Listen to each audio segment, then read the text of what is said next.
আরে খোকা, তুমি কোনো চিন্তা করো না, আমি তোমাকে কোনো বিপদে পড়তে দেব না। আরে কে কথা বলছে? আরে এ তো দেখি ছাতাটা মানুষের মতো করে কথা বলছে। এছাড়া তুমি কি করে মানুষের মতো করে কথা বলছো বলো তো? আরে বাবা, আমি তো কোনো সাধারণ ছাতা নই, আমি হলাম ভূতের ছাতা।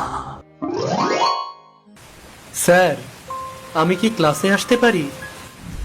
এই ছেলে, তোমার ক্লাস তো সকাল 10টায়, আর এখন বাজে 10টা 30। তুমি কি না এখন ক্লাসে এসেছো? আসলে স্যার, বাইরে প্রচুর বৃষ্টি হচ্ছে। এত বৃষ্টি বাদলের মধ্যে স্কুলে পৌঁছাতে আমার একটু দেরি হয়ে গেল। সব কিছু তো বুঝলাম, এই বৃষ্টির মধ্যে তুমি ছাতা ছাড়া কেন বের হয়েছো সেটা বলো। কি যে বলেন স্যার, ওর ছাতা থাকলে তো ছাতা নিয়ে বের হবে। শোনো ছেলে, আমি তোমাকে পরিষ্কার করে একটা কথা বলে দিচ্ছি, আগামীকাল থেকে যদি সময় মতো স্কুলে না আসো, তাহলে কিন্তু আর ক্লাসেই ঢুকতে দেব না। স্যার, আমার বাবা গরিব কৃষক, তার ছাতা কেনার সামর্থ্য নেই। তবে হ্যাঁ, আমি কথা দিচ্ছি, যেভাবেই হোক আমি ক্লাসে সময় মতো পৌঁছাবো স্যার। ও মিথ্যা কথা বলছে স্যার, প্রতিদিনও একই কথা বলে, কিন্তু কোনোদিনও সময় মতো ক্লাসে পৌঁছাতে পারে না। দেখবেন আগামীকালও ও একই কাজ করবে।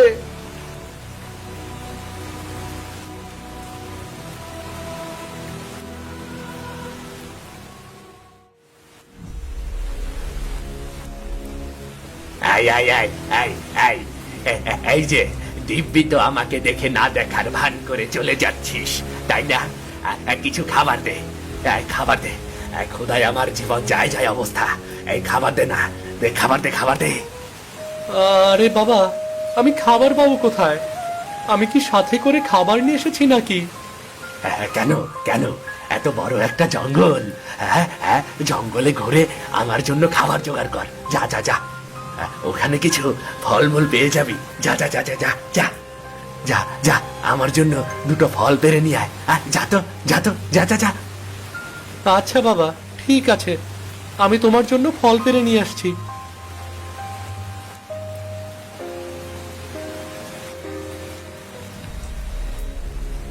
এই নাও, তোমার জন্য দুটো ফল নিয়ে এলাম। এই ফল দুটো খেয়ে আমাকে উদ্ধার করো। তোকে দেখে তো মনে হচ্ছে তুই রেগে যাচ্ছিস। আচ্ছা আচ্ছা আচ্ছা, বল তো, রেগে যাওয়ার মতো আমি কি কিছু বলেছি তোকে? বল বল বল। আর কথা বাড়িও না তো, বসে বসে ফল খাও। এবার আমি বাড়ি যাই, এমনিতেই স্কুলের ছুটি হয়ে গেছে অনেকক্ষণ, বাড়িতে গেলে মা বকবে। এখন তো অনেক বৃষ্টি পড়ছে রে, বাড়িতে তুই যাবি কি করে? নিশ্চয়ই ভিজে ভিজে যাবি, তাই না? কি আর করব বলো, আমাদের মতো গরিব মানুষের ভাগ্যটাই খারাপ। একটা যে ছাতা কিনবো তার কোনো উপায় নেই। আমার একটা পুরনো জোড়া তালি দেওয়া ছাতা আছে, এই ওই ছাতাটা তুই নিয়ে যা, কেমন? ওই ছাতাটা তুই নিয়ে যা। খুব হাসি পেল এরকম অদ্ভুত ছাতা দেখে। এরকম ছাতা আমি আমার জীবনে দেখিনি। এই ছাতা দিয়ে বৃষ্টি কখনোই মানবে না। তোমার ছাতা তুমি তোমার কাছেই রাখো। আরে বাবা, ছাতাটা না হয় ছেঁড়া, সেটা বুঝলাম আমি, তাই বলে তুই আমাকে অপমান করবি? একবার নিয়েই যা, দেখবি এই ছাতাটা তোকে রক্ষা করবে, মস্ত বড় বিপদ থেকে তোকে বাঁচাতে সাহায্য করবে রে। এটা কোনো সাধারণ ছাতা নয় রে, এটা কোনো সাধারণ ছাতা নয়। ছাতা তো নয়, যেন একেবারে জোড়াতালি দেওয়া একটা চাদর। এটা একটা ভূতের ছাতা রে, ভূতের ছাতা। সে ভূতটা কোথায় যেন চলে গেছে, আর এই ছাতাটা আমার কাছে রয়ে গেছে। ভূত বলতে পৃথিবীতে কিছু আছে নাকি? কি যে বলো তুমি। ভূত বলতে কিছু আছে কিনা তুই একটু পরেই টের পাবি, বুঝলি? এখন আর কথা বলে শুধু শুধু আমাকে বিরক্ত করিস না।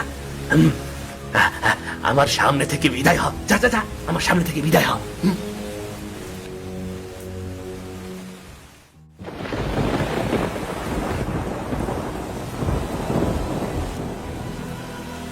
স্কুল থেকে ফিরতে তোর এত সময় লাগে? কোথায় ছিলি তুই? আজ তোর বাবা তোকে মেরেই ফেলবে। বাবার তো ফিরতে ফিরতে সেই সন্ধ্যা হবে, বাবা আমাকে মারবে কি করে? তোর বাবা একটু আগে বাড়িতে ফিরেছে, এসে আমাকে জিজ্ঞেস করলো রাহাত কোথায়। আমি বলেছি তুই স্কুল থেকে এখনো ফিরিসনি। জানি না আজকে আমার কপালে কি দুঃখ রয়েছে রে, বাবা আমাকে আজকে মেরেই ফেলবে। হ্যাঁ, তোর বাবা প্রচন্ড রেগে আছে। যা তো, এখন ঘরে যেই চুপচাপ করে বসে থাক। একটু দাঁড়াতো, তোর হাতে ওটা কি, ছাতা নাকি? হ্যাঁ মা, এটা একটা ছাতা, একজন আমাকে এটা উপহার দিয়েছে মা। অন্যের উপহার তুই কেন নিতে গেলি? আর এই ছাতা তোকে কে দিয়েছে? ছাতাটা দেখতে তো অনেক সুন্দর, দেখে মনে হচ্ছে একদম নতুন। ছাতাটা নতুন নয়, অনেক পুরনো। এই দেখো, অনেকগুলো জোড়াতালি দেওয়া। কিরে, চুপ করে আসিস কেন? চোখের মাথা খেয়েছিস নাকি? ছাতাটা তো একদমই নতুন। যখন আমাকে ছাতাটা উপহার দিয়েছিল, এটা তো অনেক পুরনো আর ছেঁড়া ছিল। কেন মিথ্যে কথা বলছিস আমার সাথে? একদম মিথ্যে কথা বলবি না। বলছি এখনই ঘরে গিয়ে বসে থাক, তোর বাবা আসার সময় হয়ে গেল।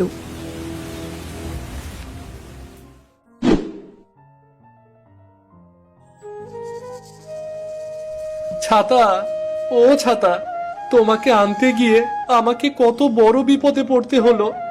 বাবা আজ আমাকে মেরেই ফেলবে। আরে খোকা, তুমি কোনো চিন্তা করো না, আমি তোমাকে কোনো বিপদে পড়তে দেব না।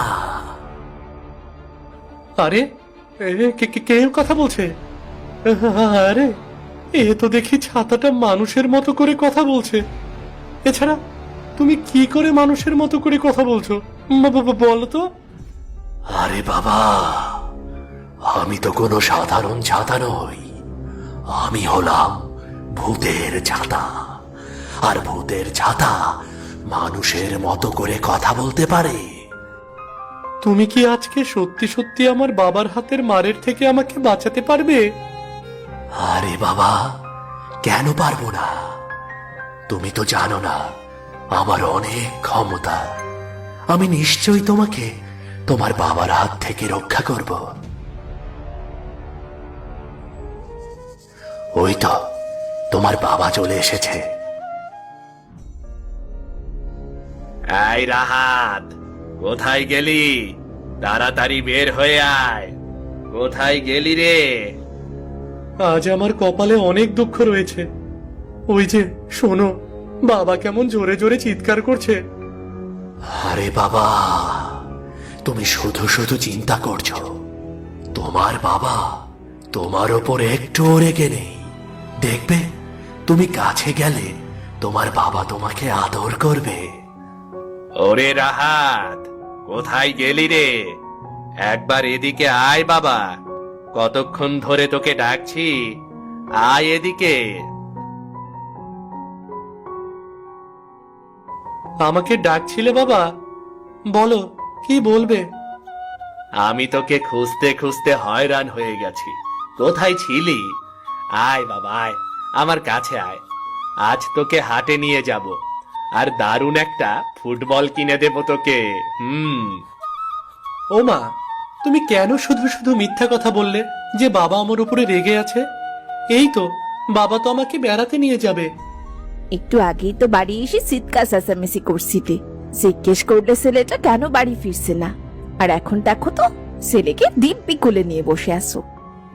একটা মাত্র ছেলে আমার, এই ছেলেটাকে আমি কি করে বকা দেই বলো তো? চল বাবা, আজ দেরি করিস না, আমরা এখনই রওনা হই। চল চল।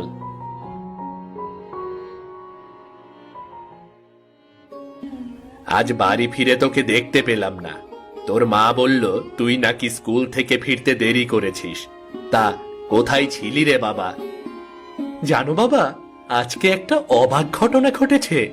আমি যখন স্কুল থেকে ফিরছিলাম, দেখতে পেলাম গাছের নিচে একটা পাগল বসে আছে। পাগল? কোথায় পাগল? এই গ্রামে তো কখনো পাগল দেখিনি রে আমি। আমার কাছে কিছু খেতে চাইলো। ওদিকে আমার ব্যাগে কোনো খাবারই নেই।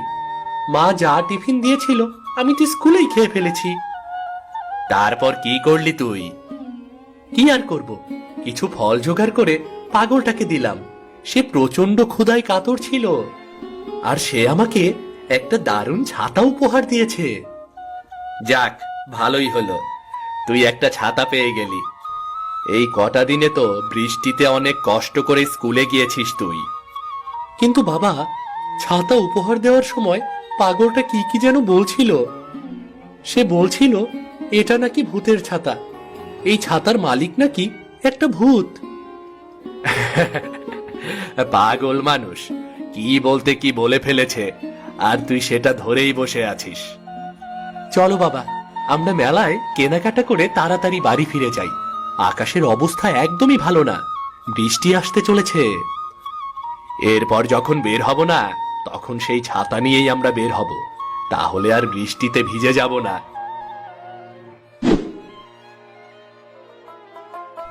কিরে, বাহারি ছাতা নিয়ে স্কুলে যাওয়া হচ্ছে বুঝি? হ্যাঁ রে, এই ছাতাটা একজন আমাকে উপহার দিয়েছে। দেখতে পাচ্ছিস ছাতাটা কতটা সুন্দর আর কত দামি। তাই তো দেখছি রে, বাহারি ছাতা নিয়ে তোর খুব ভাব হয়েছে। ছোট লোক গরিব কোথাকার, কখনো তো এত দামি ছাতা চোখেই দেখিসনি। তুই না আমার বন্ধু, এমন করে বাজে কথা বলতে পারলি? তোরা তো সত্যিই ছোট লোক রে, জীবনে কখনো এরকম ছাতা দেখেছিস? আচ্ছা যাই হোক, আমাকে আবার যেতে হবে। আমাদের টিম এবার বড় করে ফুটবল খেলার আয়োজন করেছে রে। যাই আমি, যাই। আরে বাহ, এ তো খুব ভালো কথা। তুই তোর টিমে আমাকে নিবি? আমিও খেলতে চাই। খেয়ে দে তো আর আমার কোনো কাজ নেই। আমাদের দলের সবাই অনেক ভালো খেলে, তুই তো ফুটবল ভালো খেলতেই জানিস না, তাহলে তোকে কিভাবে নেই বলতো? আমি যাই রে, আমি যাই। কি ব্যাপার, কি হলো? দেখে তো মনে হচ্ছে পা ভেঙে গেছে। আর বলবেন না স্যার, একটু আগে হঠাৎ করে আমার পায়ের উপর দিয়ে একটা রিক্সা চলে গেছে, তারপর পাটা হঠাৎ করেই ভেঙে গেল। আমি মনে হয় না ফুটবল খেলতে পারবো স্যার। বেচারা, তোমার জন্য সত্যি অনেক খারাপ লাগছে, কিন্তু কি আর করার, এখন তো তোমাকে বিশ্রাম নিতে হবে। তুমি বরং ছুটি নিয়ে বাড়িতে চলে যাও, কেমন? আমাদের স্কুল থেকে একটা টিম তৈরি করা হয়েছে। এই টিম বিভিন্ন গ্রামের ছেলে মেয়েদের সাথে ফুটবল খেলবে। তোমরা যদি কেউ সেখানে অংশ নিতে চাও, আমাকে বলতে পারো। স্যার, আমি ফুটবল খেলায় অংশগ্রহণ করতে চাই, দয়া করে আমাকে একটা সুযোগ দিন না। বাহ বাহ, এটা তো খুব ভালো কথা। তুমি তো খুব ভালো ফুটবল খেলো। আর অয়ন তো এবার খেলতে পারবে না। এ বছর এই দলের হয়ে তুমি আমাদের সাথে খেলবে, বুঝলে?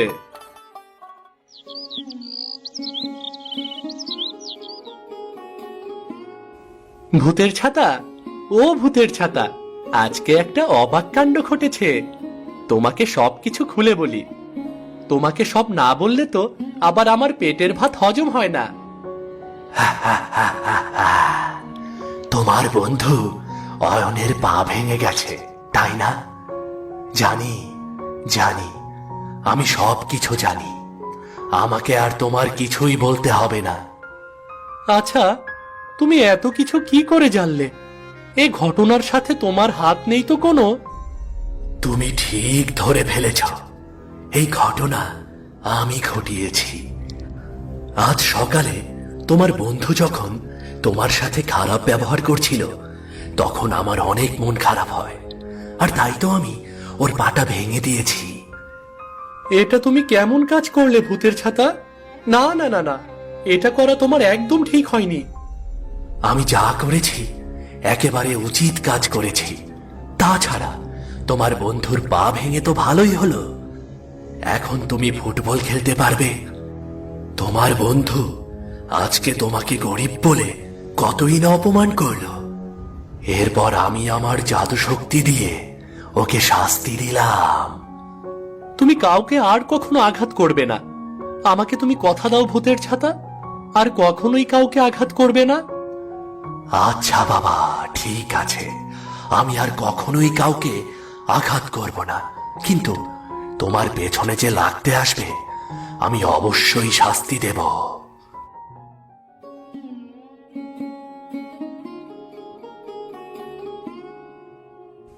আরে ফারুক ভাই, তোমার মাঠে তো এবার অনেক কুমড়া ফুলছে।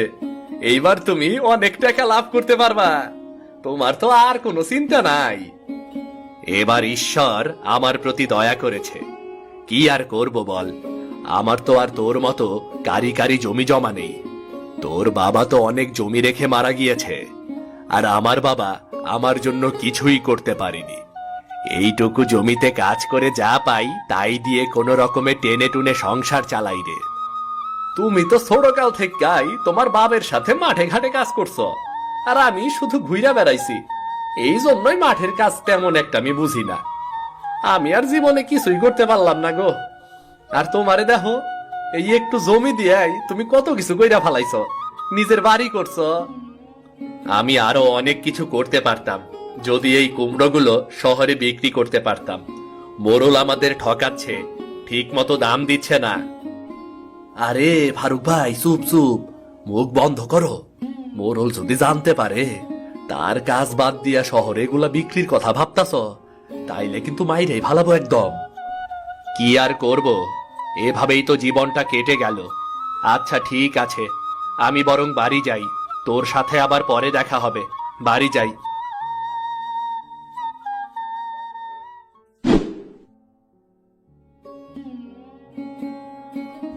তোমাকে আমি আগেই বলেছি, এই সবজিগুলো শহরে বিক্রি করলে তুমি দ্বিগুণ টাকা পাবে। তুমি আর এবার মোড়লের কাছে সবজিগুলো বিক্রি করো না। আমি তোমাকে শহরে এগুলো বিক্রি করার ব্যবস্থা করে দেব। না রে বাবা, আমরা গরিব মানুষ, আমাদের এত বড় স্বপ্ন দেখতে নেই। এখন যদি শহরে এগুলো বিক্রি করতে যাই তাহলে মোড়ল আমার ওপরে রেগে যাবে। আমি অল্পতেই সন্তুষ্ট রে, কোনো প্রকার ঝামেলা আমার পছন্দ হয় না। যুগ এখন বদলে গেছে, এখন তো আর আগের মতো সময় নেই। সবাই এখন শহর কেন্দ্রিক হয়ে গেছে। আর তুমি কি না মোড়লের কাছেই শাকসবজি বিক্রি করছো, তাই তো সারা জীবন আমাদের অভাব লেগেই থাকে, বোঝো না? ঠিক আছে, তুই যখন বলছিস তাহলে একটা ব্যবস্থা করব। এবার চল বাপ, বাপ বেটা মিলে একসাথে ভাত খাই।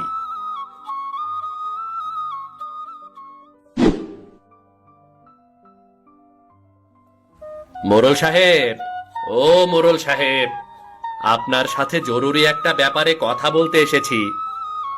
হ্যাঁ হ্যাঁ, বল বল। নিশ্চয় কুমড়ো বিক্রির ব্যাপারে কথা বলতে এসেছিস। আমি তো শুনলাম এবার নাকি তোর ক্ষেতে অনেক ফলন হয়েছে।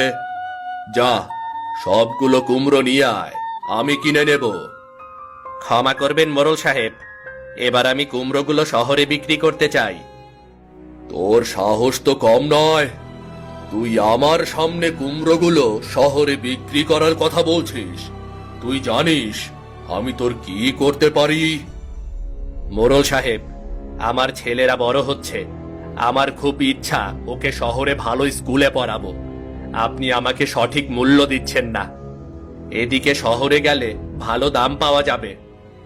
একবার যখন ঠিক করেই ফেলেছিস তাহলে আমার আর কোনো আপত্তি নেই, কিন্তু আমিও দেখব তুই শহরে কি করে কুমড়ো বিক্রি করিস। নুরু, ও নুরু, শুনলি ফারুক কি বলল? ও নাকি আমাদের কাছে আর কুমড়ো বিক্রি করবে না। ফারুকের পাখা গজিয়ে গেছে রে, ওর পাখাটা কেটে দেওয়ার ব্যবস্থা কর। আমিও তো তাই ভাবছি। আজ রাতেই আমি ওর ক্ষেতের সমস্ত কুমড়ো চুরি করে আপনার কাছে নিয়ে আসব, কেউ জানতে পারবে না। আরে বাহ, এ তো দারুণ বুদ্ধি বের করেছিস রে। ভালোই হলো, কুমড়ো নিয়ে ওর অনেক অহংকার। এবার দেখব সবগুলো কুমড়ো হারিয়ে ও কি করে। কি আর করবেন মোড়ল সাহেব, সোজা আঙুলে যদি ঘি না ওঠে তাহলে তো আঙুলটা বাঁকাতেই হবে নাকি? হ্যাঁ,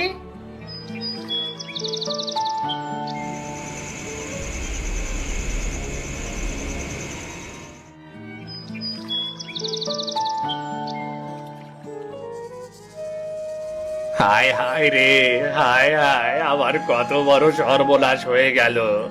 কে কোথায় আছো দেখে যাও, দেখে যাও, আমার সব কুমড়োগুলো কে যেন চুরি করে দিয়ে গেছে। কে কোথায় আছো দেখে যাও গো। বাবা, ও বাবা, তুমি কান্নাকাটি করো না। আমি জানি নিশ্চয় মোড়ল এই কুমড়োগুলো চুরি করে নিয়ে গেছে। তুমি কান্নাকাটি করো না। এবার আমরা কি করব রে বাবা? আমরা তো নিঃস্ব হয়ে গেলাম। সারা বছর এই কুমড়ো বিক্রির টাকা দিয়ে আমাদের সংসার চলতো। আরে বাবা, তুমি কোনো চিন্তা করো না। আমি একটা বুদ্ধি নিশ্চয়ই খুঁজে বের করব। দাঁড়িয়ে থেকে কোনো লাভ নেই। এখন আমরা বাড়িতে যাই।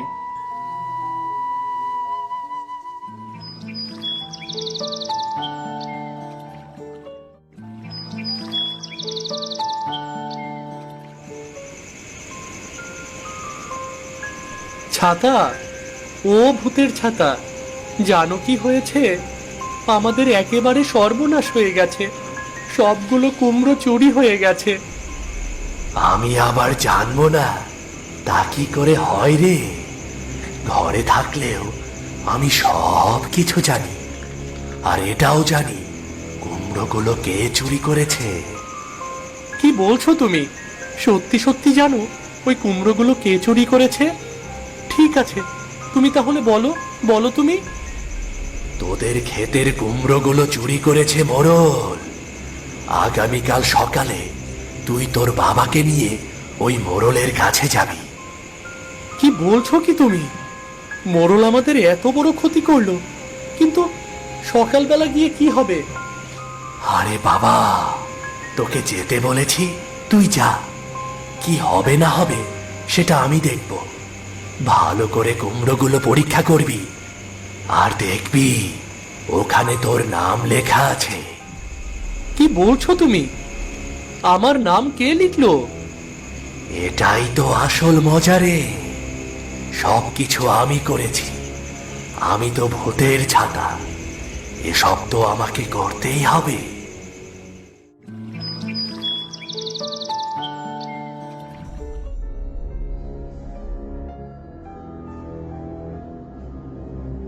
মোড়ল কাকু, ও মোড়ল কাকু, একবার বাইরে আসুন দেখিনি। এই সকালবেলা বাপকে নিয়ে আমার বাড়িতে এসেছিস কি করতে? কি আর করব মোড়ল কাকু, সবকিছু তো শুনেছেন। আমাদের ক্ষেতের কুমড়োগুলো চুরি হয়ে গেছে, আর আপনি এই কুমড়োগুলো চুরি করেছেন তা আমি ভালো করেই জানি। সবগুলো কুমড়ো আপনার বাড়িতেই আছে, তাই না? তোর সাহস তো কম না। তুই সেদিনের ছোট্ট ছেলে, আর আমাকে কিনা চোর বলছিস? চোরকে চোর বলবো না তো কি বলবো? আপনি যে চুরি করেছেন তা আমি এখনই প্রমাণ করতে পারি। ওই তো ওখান থেকে একটা কুমড়া হাতে নিচ্ছি আমি।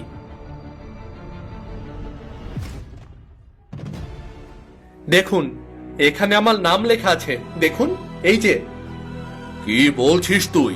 তোর নাম লেখা আছে মানে? না না না না না না, এ হতে পারে না। ভালো করে তাকিয়ে দেখুন, এখানে আমার ছেলের নাম লেখা আছে। জানি না এমন জাদু কেমন করে ঘটলো, কিন্তু সৃষ্টিকর্তা সত্যিটা প্রমাণ করে দিল। আমার অনেক ভুল হয়ে গেছে রে। তোমাদের সব কুমড়ো তোমরা বাড়িতে নিয়ে যাও। আমি আর কোনোদিন এমন খারাপ কাজ করব না। আর কোনোদিন এমন খারাপ কাজ করব না, আমি কথা দিলাম।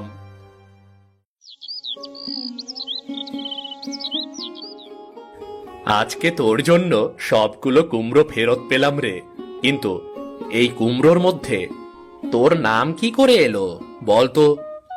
সে এক লম্বা ইতিহাস বাবা, তোমাকে সব না জানালেও চলবে। এবার তুমি কুমড়োগুলো নিয়ে শহরে যাও, আর বিক্রি করে টাকা নিয়ে এসো। যাও যাও।